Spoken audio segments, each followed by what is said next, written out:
Ayan, good day mga paps. Ayan, sa mga naghanap ng budget meal pero napagandang fork, pagkakataon nyo na to mga paps. Ayan, meron tayo dito, Maxon 34. Ayun, no, naka 34 ka na. Ayan, kung dati nabibili mo to ng 4,200 ngayon, bargain na lang namin. Mabibili mo na lang to ng 2,500. Napakamura na mga paps. Aloy steer tube, aloy yung crown, aloy yung stanchion, aloy yung lower leg.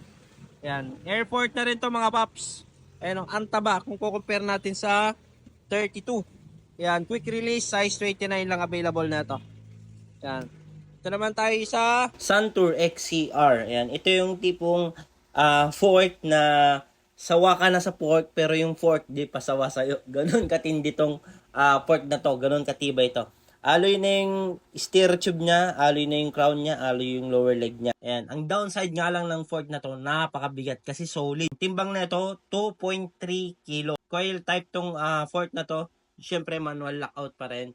Pero di kayo bibigo neto sa performance. Napakalambot, napaka-responsive ng rebound neto. 110 travel, size 29 only.